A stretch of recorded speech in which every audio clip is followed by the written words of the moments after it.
As someone who actually has had the pleasure of making new mathematics, it feels like there's something there before you get to it.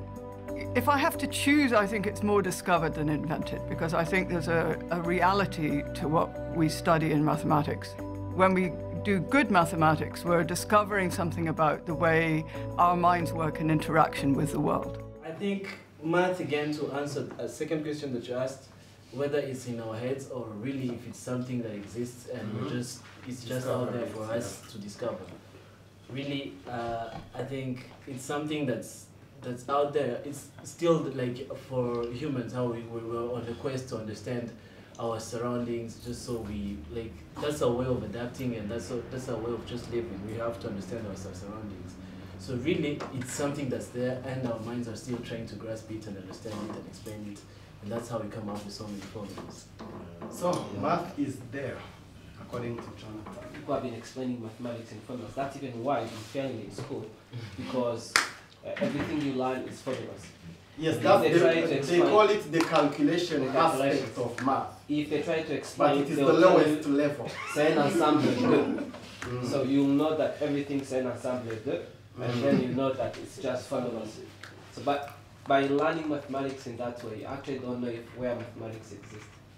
Because if you think about the existing of the world, so even if like you try to go in the region and stuff, you find different points that may explain mathematics.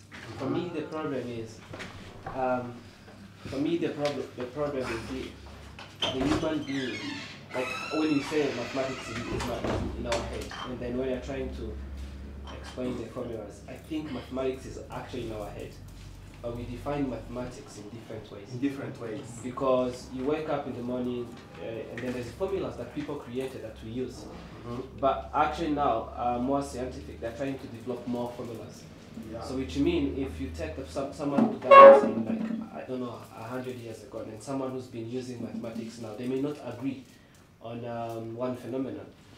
But in fact, if you experiment them, they'll give you same results. So I think that's how I see it.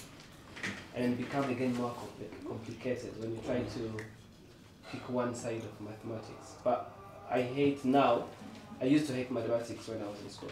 But now I hate someone who defines mathematics in formulas. They think mathematics is beyond formulas. Yes, it's beyond. It's a thing. Yeah, I think you raised this, you talked about this calculation aspect of math. Above that, you have the application aspect, which is like translating those formulas into things. You know, we have pi here because we have a circle, and we have a diameter, a circumference, so we could do a lot of stuff. And above the application aspect, there is the inspirational, the transcendence, because back in school, I was not getting anything except physics. Math, I was like 0. And then later on, I started understanding things and tried to understand how things work. And then I went back to mathematics for some reason, and then I found out things I've been doing at school were actually very relevant and important. And there was checking if the animals can understand the concept of quantity. Of the quantity.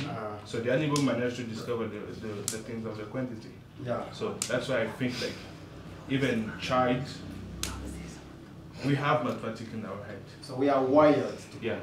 Yeah, to compute. That's why you find my question is all who can solve all the formulas in the world. And they haven't yet gone to any school. Yeah, so it's still discovery. Yeah. I think math is not only in our heads, but it's in nature, actually. The math is the language you create to understand that concept. Yes, that's how I see it. It's everywhere, mathematics. Language. Question? Yes, I think what exists in nature is force. And force only works when things are into relationship.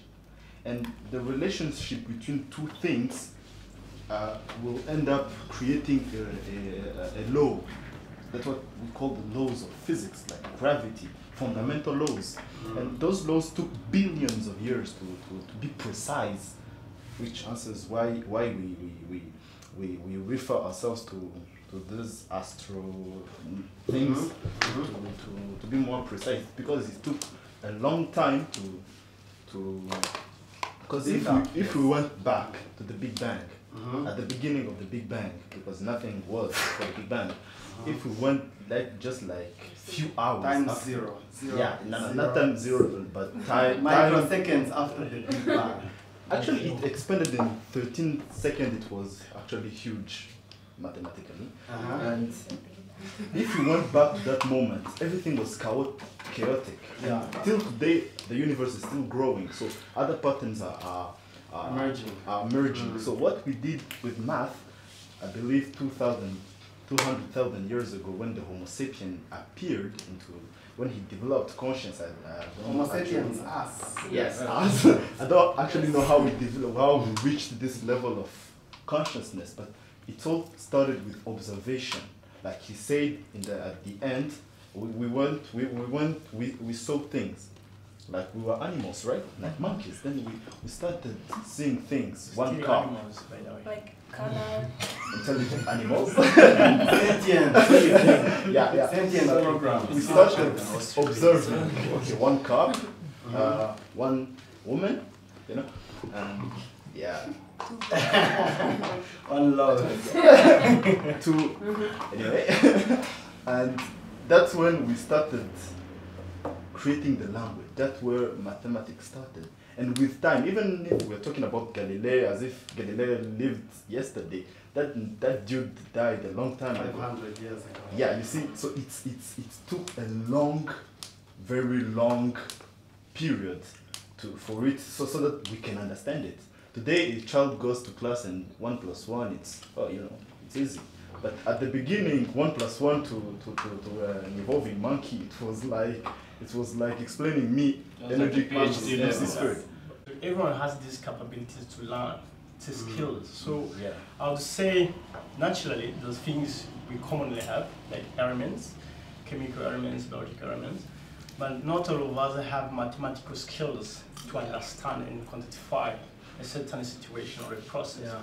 So I would say we have capabilities to understand mathematics, but we don't have mathematics in us. If someone is studying you, can find mathematics element, those elements can count 1 month, 2 thieves, or whatever.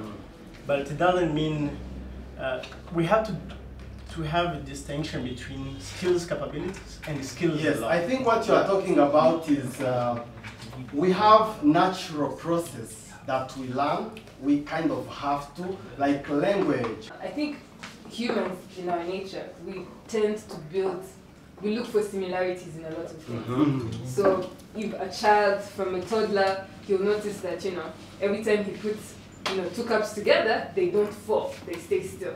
So every time he puts the cups together, he'll make sure that he stacks them in 2 so that they don't fall. We call that mathematics, so that, it's just us building patterns. So I think in some way, math is intrinsic, like we're born with it.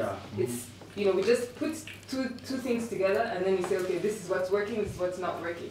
And then obviously some people are born with more abilities than the rest, and that's why they can do more math. And then, I did biology, and that's one of the things that I know. I know that there's math in a leaf because, all these different things. But if I was to pick a side, I'd say that we have math within ourselves, and then we put together similarities, then we call them patterns, and then we associate these patterns with things that we see around us, and then we say, oh, that's math, but really math came from us.